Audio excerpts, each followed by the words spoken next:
8:32 a.m. The alarm at Joint Base Elmendorf-Richardson isn't just a sound, it's a physical force that shatters the morning silence of the Alaskan wilderness. Before the echo even fades, the lead F-22 Raptor is already ripping off the tarmac, banking into a violent, gut-wrenching 9G vertical climb that pushes the pilot's vision to the edge of a blackout. There is zero time for a gradual buildup or a standard departure. 400 miles out, a nightmare scenario is unfolding in the Alaskan Air Defense Identification Zone. Two Russian Tu-95 Bear H strategic bombers, relics of the Cold War but recently modernized into lethal digital predators, are carving through the sky alongside a pair of Su-35 Flanker E heavy fighters. These aren't just planes, they are delivery platforms for the KH-BDK, a brand new breed of stealthy, long-range cruise missiles designed to hug the terrain at 30 meters and strike deep into the American heartland. The American pilots are pushing their Pratt & Whitney F-119 engines to the absolute stops, racing to intercept a nuclear-capable formation before it reaches its designated launch point. This is a high-speed, high-stakes collision of two superpowers at the very edge of the habitable world. But what the public doesn't know is that this battle didn't start with the alarm. It actually began over an hour ago, far below the heavy Arctic clouds in the freezing, churning waters of the Gulf of Alaska. At 7:15 a.m., the USS Hopper, a 9,000-ton Arleigh Burke-class guided missile destroyer, was already slamming through 10-foot swells. The ship wasn't just on a routine patrol, it was acting as an active sensor predator. Its AN/SPY-1D phased array radar, the beating heart of the Aegis combat system, was already burning through layers of Russian electronic jamming that would have blinded any lesser vessel. The Hopper had locked on to the Russian formation while they were still over international waters, capturing every scrap of data on their altitude and speed. By 7:45 a.m., the USS Hopper's crew wasn't just watching, they were aggressively feeding a fire control quality track directly into the Pentagon's most secure tactical networks. Through Link 16, a high-speed digital web that acts as the internet for modern warfare, the Hopper shared the exact coordinates of the Russian bombers with NORAD headquarters. This gave the American military a massive 90-minute head start to position their kill chain. But the Hopper's role didn't stop at tracking. In the ship's Combat Information Center, sailors were already running high-fidelity simulations of SM-6 missile launches. They weren't just guessing where the bombers would be, they were calculating the exact nanosecond they would need to intercept a cruise missile if the Russians dared to open their bomb bays. The coordination was flawless, involving an invisible layer of Space Force satellites that ensured the T-95s couldn't use the curvature of the Earth to hide. As the 9 a.m. hour approached, the air above the Bering Strait had been transformed into a tactical chessboard. High above, at 30,000 feet, an E-3 Sentry AWACS began carving through the sky, its massive APY-2 rotating radar dome acting like a lighthouse in the dark. The AWACS wasn't just an observer,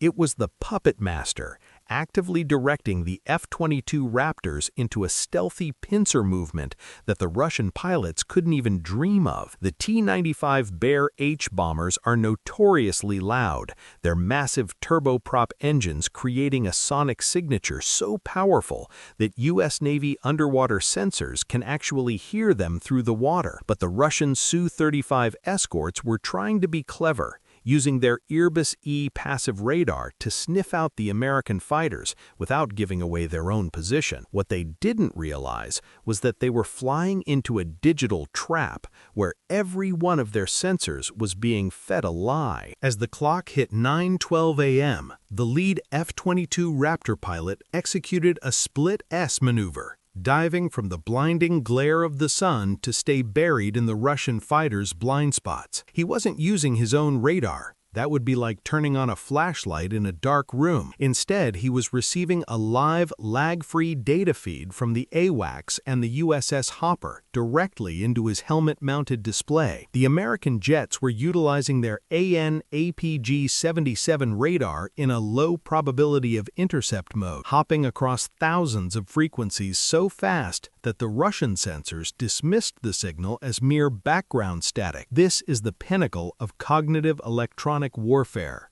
the ability to be invisible while seeing everything. The Russian pilots were scanning the horizon, looking for a physical target that simply wasn't there, completely unaware that the Raptors were already sitting in their 6 o'clock high position, the ultimate kill zone. At 9:15 a.m., the American pilots flipped their master arms to hot. They now had a digital lock on all 4 Russian aircraft. Inside the F-22, the AN/ALR-94 electronic warfare suite was doing something even more impressive than hiding the plane. It was fingerprinting the Russian jets.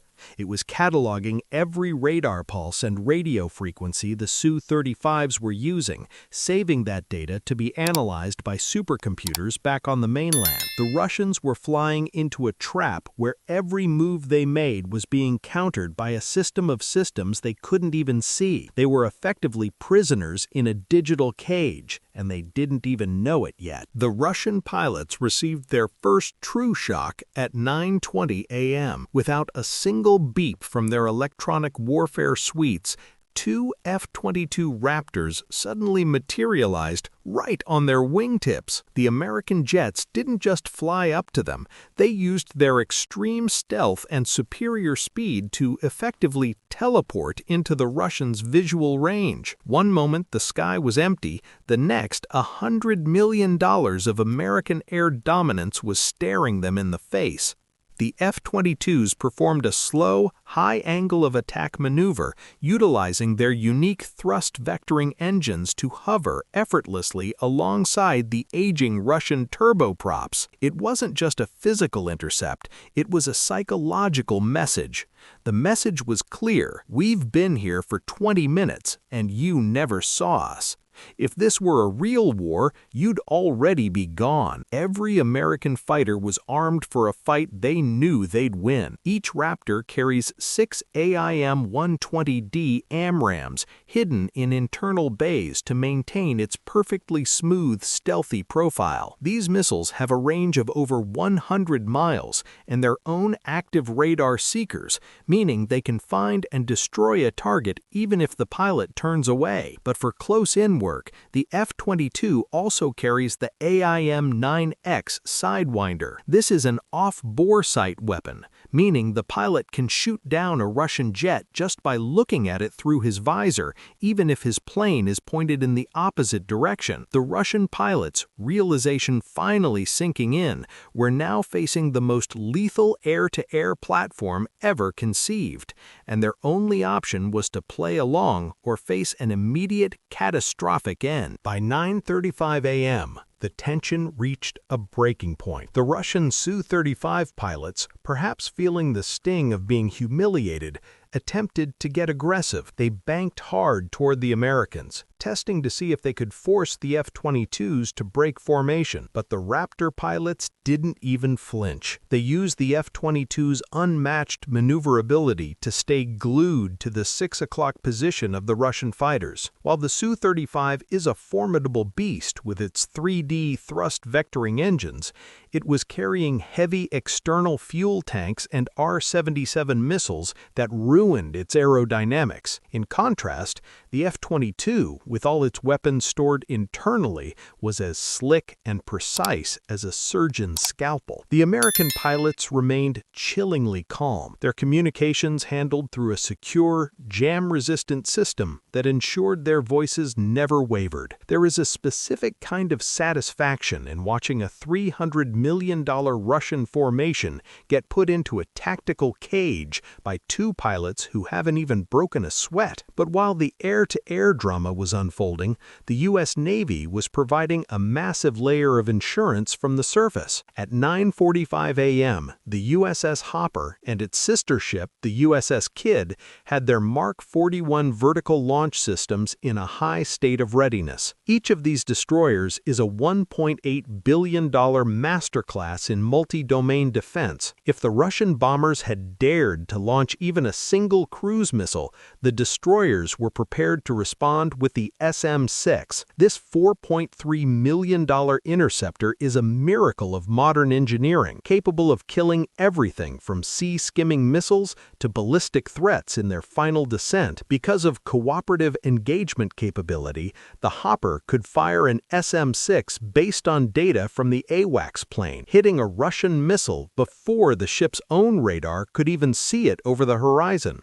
While the world's eyes were on the sky, a second, more secretive battle was being fought beneath the waves. At 9:50 a.m., a P-8A Poseidon maritime patrol aircraft was circling 50 miles away, unnoticed by the Russian pilots. It had dropped a complex pattern of SSQ-53G sonobuoys to ensure that no Russian Borei-class nuclear submarines were trying to use the air intercept as a distraction to slip past the American line. The Poseidon is a flying fortress of sub-hunting technology, armed with Mark 54 lightweight torpedoes and an APY-10 radar that can spot a submarine's periscope from miles away. The Russians weren't just facing two jets. They were facing a networked wall of steel that stretched from the muddy seafloor to the edge of the stratosphere. The coordination was so tight that the P-8A was sharing its acoustic underwater data directly with the USS Hopper,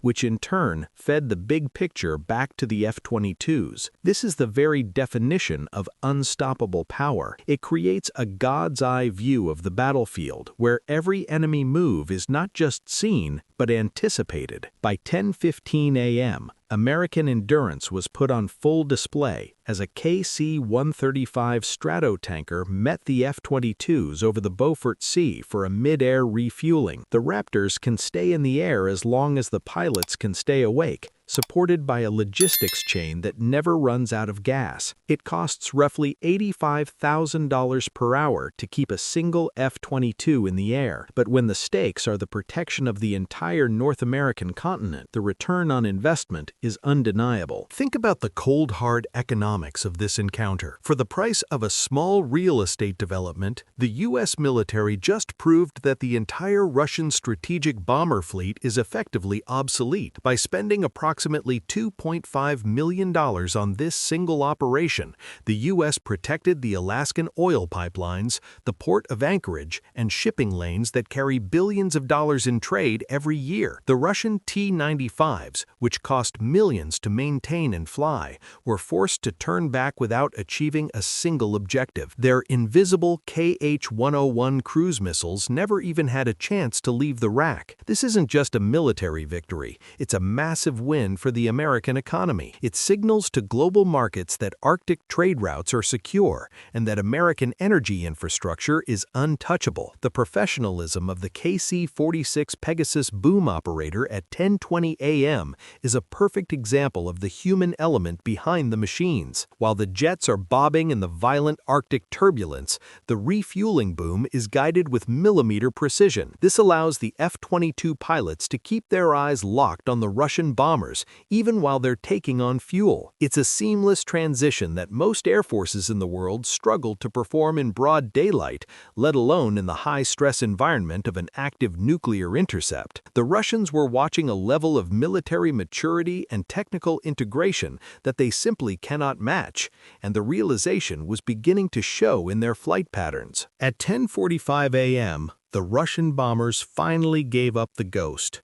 They banked heavily to the west, heading back toward the Russian Far East. The F-22s followed them like shadows until they were well outside the air defense identification zone, ensuring no last-minute provocations or accidental turns occurred. But even as the Russians retreated, the AWACS and the USS Hopper continued to track them for another 300 miles. The American system doesn't stop just because the threat is moving away. It continues to harvest data. The real payoff came from the USS Hopper's SLQ-32 electronic warfare suite, which had been cataloging the electronic fingerprints of the Su-35s. Every radar system in the world has a unique pulse repetition and power output, a digital signature as unique as a human thumbprint. By 10:55 a.m., the U.S. Navy had a complete library of exactly how these specific Russian jets operate. This info is now being uploaded to central intelligence servers, where it will be used to program the countermeasures of every ship and plane in the Western Fleet. The Russians didn't just fail their mission, they accidentally handed over their most guarded electronic secrets. By 11:30 a.m., the F-22s were back on the tarmac at Elmendorf. The mission was over, but the message remained. Challenging the integrated power of the U.S. military in the Arctic is a losing game. The kill chain is too fast, the sensors are too sharp, and the northern door is locked tight. The invisible war was won long before a single shot was ever fired.